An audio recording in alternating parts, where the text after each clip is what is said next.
যে আপনি মুখ্যমন্ত্রী হয়েছেন বলে আপনি তৃণমূলটা করেননি। আপনিও কংগ্রেস করতেন একদিন, আপনিও নির্বাচনে অনেকবার হেরেছেন, এবং আপনার জন্য আমি বারবার যেতাম আপনার কেন্দ্রে, সেটা আমার কর্তব্য ছিল, এর জন্য আমি কোনো কৃতিত্ব নিচ্ছি না। এবং আপনিও প্রায় 10-11 বছর তৃণমূল কংগ্রেসের এমএলএ হিসেবে আপনি মন্ত্রী ছিলেন, কখনো ট্রান্সপোর্ট মিনিস্টার, কখনো ইরিগেশন মিনিস্টার, কখনো 6টা জেলার দায়িত্বে ছিলেন, জেলা পরিষদ, গ্রাম সভা, পঞ্চায়েত তৈরিতে সাহায্য করেছেন এবং সাহায্যের হাতও বাড়িয়েছেন, সাহায্যের হাতও নাড়িয়েছেন। আমি কিন্তু সবটাই জানি। হলদিয়া ডেভেলপমেন্ট বোর্ড থেকে দীঘা ডেভেলপমেন্ট বোর্ড, সবটাই তো আমাদের সরকার আপনাদের দিয়ে চালিয়েছে। তা হঠাৎ আজকে মাত্র 3-4 বছরের মধ্যে যারা সাধু তারা আপনাদের সাথে গিয়ে সাধু হয়ে গেল, আর যারা কোনোদিন কিছু পায়নি, লড়াই করেছে, তাদের পেছনে লেগে রাষ্ট্রীয় সন্ত্রাস করাচ্ছেন।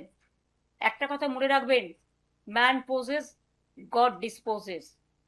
অ্যাট্রসিটিস করবেন না, এটা কিন্তু একদিন ফিরে আসতে পারে। মনে রাখবেন, every action has a reaction. আপনারা যত অ্যাট্রসিটিস করবেন আমরা কিন্তু তত বাড়ব। আর 21শে জুলাই হবে শহীদ স্মরণে। আমরা পারমিশন চেয়েছি, কোনো প্রোগ্রামেই আমাদের পুলিশ পারমিশন দিচ্ছে না। একবার ভাবুন তো, কেন ইমাজিন যে একটা পুলিশ কখনো বলতে পারে যে up to August no rally will be allowed in Kolkata central and north? আরে এ আবার কি কথা? টোটাল গণতন্ত্রটাকে কন্ট্রোল, গায়ের জোরে ব্ল্যাঙ্ক অর্ডার। এখানে কোনো 144 নেই, এখানে কোনো কমিউনাল রাইটস নেই, তো কেন করছেন এসব? শুধু তৃণমূল কংগ্রেসের প্রোগ্রামটাকে ভেস্তে দেওয়ার জন্য? শুনুন, রিক্সায় দাঁড়িয়ে প্রোগ্রাম হলেও প্রোগ্রাম আমাদের হবে, এবং আপনারা ট্রেনে আসতে দেবেন না, বাসে আসতে দেবেন না, বেরোতে দেবেন না, আমি সব কাজসাজি জানি। কিন্তু একটা জিনিস জেনে রাখুন, হৃদয় যখন নাড়া দেয় না, কোনো বাধাই কোনো বাধা মানে না। দেখবেন রবীন্দ্রনাথ ঠাকুরের ভাষাতেই 21শে জুলাই হবে, বাঁধ ভেঙে দাও, বাঁধ ভেঙে দাও, বাঁধ ভেঙে দাও, ভাঙো সন্ত্রাসের বাঁধ ভাঙো, শহীদ স্মরণে এসো।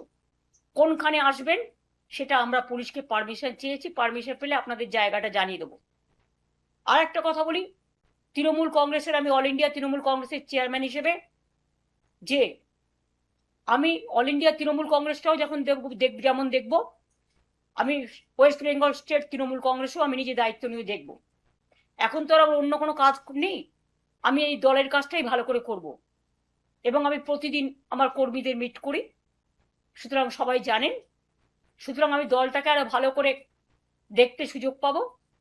আমি যা কমিটি ছিল 2জনকে অ্যাড করছি নতুন করে, যাতে তারা রেগুলার কাজটা করতে পারে। এবং আমার অফিসটাই মনে রাখবেন, তৃণমূল কংগ্রেস জন্মের আগে থেকে এই 30B হোলিস্টারের ডিস্ট্রিক্টটাই তৃণমূলের অরিজিনাল অফিস হিসেবে কাজ করত, আজও করে, ভবিষ্যতেও করবে। এবং আমি 2টো জেনারেল সেক্রেটারি অ্যাড করছি পার্টিকে সাহায্য করার জন্য, একটা মদন মিত্র আর একটা কুণাল ঘোষ। অন্য কমিটি মেম্বার যারা আছে তারা অ্যাজ ইট ইজ যেমন ছিল থাকবেন, শুধু স্টেট প্রেসিডেন্টের কাজটা আমি নিজে দেখে নেব। সুব্রত বক্সি, আমি কালকে তাকে দেখতে গিয়েছিলাম, তিনি অসুস্থ আছেন, তিনি যতদিন সুস্থ না হবেন, তিনি স্টেট প্রেসিডেন্ট ছিলেন, তিনি স্টেট প্রেসিডেন্ট অসুস্থ হয়ে যাওয়ার পরে একজন কাউকে অস্থায়ীভাবে দেখতে দেওয়া হয়েছিল, এবং যিনি ভাইস প্রেসিডেন্ট ছিলেন তিনি অ্যারেস্ট ছিলেন, তাই সেদিন কাউকে একটা রাখতে হয়েছিল, তাই রেখেছিলাম। সুতরাং আজ থেকে দায়িত্ব আমি নিজে নিচ্ছি, এবং আমার 2টো জেনারেল সেক্রেটারি আমি স্টেটেড করে দিচ্ছি। All India general secretary Abhishek Banerjee আছে, ডেরেক মহুয়ারা, সবাই অল ইন্ডিয়া কমিটিতে আছে, শোভনদারা। আমি 2টো জেনারেল সেক্রেটারি কুণাল ঘোষ আর মদন মিত্রকে করে দিচ্ছি। বাদ বাকি যে সংগঠনগুলো আমরা ছাত্র করে দিয়েছি, যুব করে দিয়েছি, আমাদের আইএনটিটিউসি করে দিয়েছি, আমরা কিষাণ মজদুর করে দিয়েছি, ক্ষেত মজদুর করে দিয়েছি, লেবার করে দিয়েছি, অন্যান্য যেগুলো আছে সেগুলো আমরা করে দিচ্ছি। কাজেই আমি নিজে দায়িত্ব নিয়ে দেখব, নিশ্চিন্তে থাকতে পারেন, চিন্তা করবেন না, আমরা আছি, ছিলাম, এবং থাকবো। আমি চেয়ারকে কেয়ার করি না, আমি কর্মীদের কেয়ার করি, ওরাই আমার সম্পদ। আর আমি মানুষকে কেয়ার করি, যতদিন বাঁচবো মানুষের জন্য বাঁচবো আর কর্মীদের জন্য বাঁচবো।